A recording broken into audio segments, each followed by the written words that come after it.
Hey, this is Ben Kasani. Today, I wanted to share about confidence and how do you get confidence. I was sharing with a client this idea that when your heart and your head aren't communicating and they're fighting, kind of like a married couple or a passionate couple, and the only way that the couple connect is through this polarity of fighting and arguing and like, well, you're right or you're right. Okay, so I want to mention more specifically about the pain point of when your heart and head aren't connecting, when it's like they're fighting or they're not talking to each other. And you can go on years basically having only one part of you kind of lead your life. And so let's say it's the intellect and the analytical mind. And this material mind is focused on material things like finances, job, practicality, certainty, right? So this intellect, this head, your head, is leading the show, and every time your heart shows up, it's like no, that's not practical, or like no, you're too emotional, or like no, like I can't trust you last time, and so forth and so forth. You can go on decades with your career, with relationships, repeating these patterns, these chapters, kind of this idea here of balance, finances, success, wealth. They're cycles. What goes around comes around. If you viewing your life as a series of cycles or chapters may be helpful. So when you're in this place where you just kind of feel like you're repeating these patterns, and here you go again, and then here you go again. And so one pattern I've seen is like, let's say you're in a career or a job, and you want more joy. And then after a while, you start feeling drained, and then you move on to another job. And then you start feeling drained, and the joy is not there or doesn't align with your values. Then you move on to the next job, and you move on to the next thing and the next thing. And what's a challenge about this is you are only temporarily satisfying your needs. And then you move on to the next thing. And so after a decade of this pattern of just constantly moving on to the next thing and not getting to the root cause, you're dealing with kind of the branches of the tree. You're dealing with the superficial issues. The superficial issue is I don't feel good at this job anymore. I'm going to move on to another one. But you'll feel like you're not ever really moving forward. And so, or getting what you want, or feeling that joy and that confidence. Well, what's going to bring the joy and confidence is connecting your heart and head and getting them to integrate. And it's like having a conversation, and they're merging and they're becoming joint and one, and they're learning to speak each other's language. So this is more of a language of feeling and intuition, and over here you got more language of practicality, sensory, physical, and kind of analytical. And you're merging these together, and they're learning to communicate with each other. And so this pain point can be extremely painful and go on for years and even decades.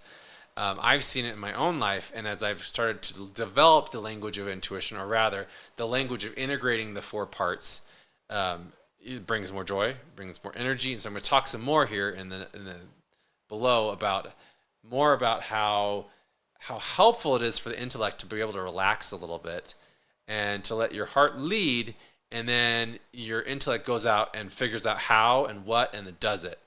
So let your heart lead, let your intuition lead, and it's kind of like learning to ski, right? So as you listen to your heart and your intuition of like, what's that zone of safety or love, the zone of love and safety, and then you're like, okay, stop. Okay, how are we doing, heart? Are you good going down this hill? It's like, yeah, okay, I'm good with the next piece. Okay, keep going. And then he's like, how are we doing, heart? Okay, we're doing good.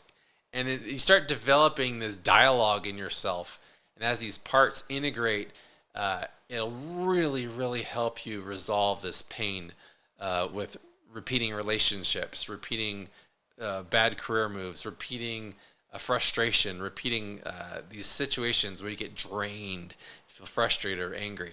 So I wanted to add that kind of that dynamic of how painful this can become in someone's life. And sometimes that diminishes our joy because we're not growing, we're not learning, we're not exploring. You're going to have these conflicts at times in your life between certainty and uncertainty and variety, between love and connection and significance, or between contribution and growth. And it feels like only one of these polarities can exist in your life. I took my son skiing back in January up in the mountains, and this is his first time skiing. And I hadn't taught someone to ski before, so this was new. I kind of had to figure it out myself. When I was a kid, I think I ended up getting lessons the second time, but maybe it was the first time where I just went down the mountain, had to figure it out and crash. And then my dad figured out, let's get him some lessons to learn. I just got cold and wet and discouraged, and it was hard. And eventually I learned because I was very stubborn and persistent. Now, my son, when I took him up to the top of the mountain, I didn't know a few things about how to teach someone to ski. And he did not feel very confident. He got off the lift, he was uneasy, and I helped him go down the easy part. We got to the run called Confidence, the green one. I'm trying to help him go down it, but it was steeper, it was harder than pretty much flat as you're coming off the ski lift. So it's time to turn and go down Confidence. I'm telling him, come on, you gotta do this. And I put him between my legs. I try to help him. And he resists and resists more. He gets more emotional and he starts complaining, oh, my tummy hurts. And then he's like, and he just endless emotional and problems and coming up with problems, needs a snack. And he's like, it's cold. And he could just find all these things to complain about. And as I'm trying to hold him between my legs, this ski patrol guy comes up and he's like, "You're doing okay?" I'm like, "No, we're not doing all great." And he's like, "Well, try to put him between your legs," and that didn't work. So I gave up. I took off my skis, took off his skis. We walked down the mountain, and I'm thinking, "Well, there goes the whole ski trip." And I paid all this money, and they're gonna have to go home. And I get down to the bottom, and my friend Joe was there, and he's on the ski patrol. And he says, "Oh no, come down to the bunny lift. It's the Rainbow Bridge. You go up this little lift that's like a flat track, and you just stand on it, and it takes them up, and it's this cool little kind of plexiglass, transparent kind of tube that you go through, so you can look at everything. And they get up the top, and it's very small, nice little bunny hills. There's a bunch of little kids and new people that are learning how to ski. So Joe, my friend who's a ski patrol and ski instructor, he teaches my son French fries, pizza, how to stop. That's the first thing he teaches him is how to stop, how to slow down, how to be in control. Then he's like, "Hey, now pull your skis in a little bit so that you can start moving down the hill. And I do pizza and stop."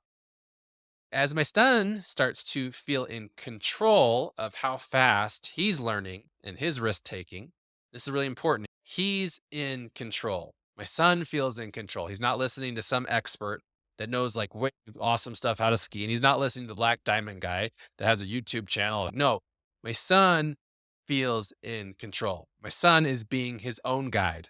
Now, Joe is coaching my son, and he's like, okay, let's go down this hill a little bit faster. And my son doesn't crash. He feels a tiny bit more confident, just a tiny bit. And he goes back up. His friends are there. And one of his friends is named Grace. I think it was so ironic. That day was a day of grace for us. I didn't know what I was doing. My son didn't trust me. I'm trying to push him to learn something.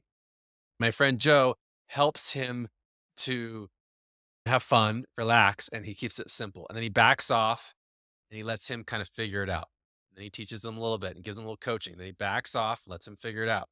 And so as my son keeps doing this little simple bunny lift, he gets more and more confident. He starts to feel a little bit of joy. He starts to feel in control of him skiing and not crashing. And so when you're going through life, you're trying to get all this advice of experts and this person and this person. And I read this book. And then you just at the end, you're like, I don't feel joy. I don't feel motivated to learn this. Why not? Well, you need to be your own guide.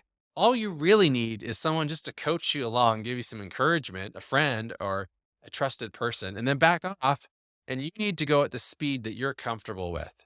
You need to move forward in the way that brings you joy because you're going to have a lot more energy and a lot more enthusiasm and a lot more willingness to take risks in life. If you feel comfortable, you can slow down and stop when you need to stop and slow down because you don't feel comfortable. So then my son goes up on the lift with the other kids and with Joe and me, and he loves it. But the question he asked right before we go up the lift was, Joe's going to come, right, Dad? So my son had developed a relationship where he related to his coach, his mentor, his friend's dad in a positive way. He related to me in a way of pressure and unhealthy control. I was trying to control him when really what needs to happen is my son, Chris, needs to control himself. And I just need to support and help him learn for himself. And so as we go through life, if we're not learning for ourselves and being our own guides, we're going to have less joy. My son gets up the top. He's happy. He's shouting. He's smiling. He's going down that hill. And because he now has his own confidence that he can slow down and go faster when he wants, next time down his bunny hill, Joe teaches him how to turn right before we go up to the top. Joe teaches him like, okay, this is how you turn a little bit. Here's how you do pizza. Here's how you do a little faster. And so as he learns to stop, go a little faster, and turn, he has the basic skills to feel confident, run. So then we work on the next skill of getting off the lift. So the first a few times he gets off and it goes in front of me on the ski lift. And so then I can't get off because he's right in front of me. I'm going to knock him over. So I stay on the ski lift and it starts going up. I have to jump off like 5 feet into the snow because I didn't want to give my son a bad experience. Unfortunately, I was fine. And so as my son's learning to have friends that encourage him, he's being around people that are also learning, he's being around someone who really knows their stuff. That's Joe. He's a model of the best ski skills and he knows how to teach. A good teacher lets the student be their own guide. Joe recognized that. He knows he has to give the student space to be their own guide and learn for themselves, to feel comfortable and confident and build that confidence bit by bit.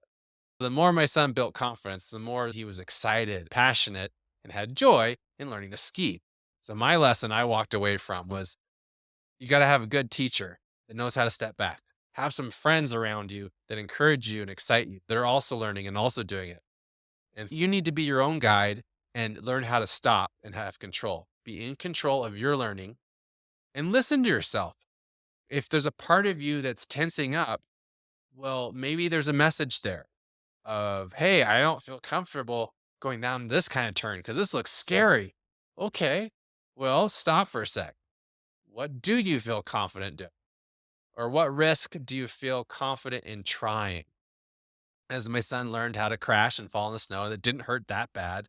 And as he learned what parts of the ski resort he felt comfortable in, as he learned to have fun with other kids and to lighten up a little bit, that wasn't so uncertain and scary as that level from certainty and uncertainty. He learned how to have certainty in his skills and to enjoy the uncertainty and the fun of this adventure. Then it's like a couple that are getting married or they're passionate and work together instead of like, well, I do this thing and I do my thing. So it's kind of like the head and heart learn to talk to each other. So as your head and heart learn to talk to each other, you have more confidence and joy and you find your voice. So that's my lesson I want to leave with you today. My son learned to ski when he felt in charge. Have an awesome day and hopefully you found that valuable. All right, see ya. Bye.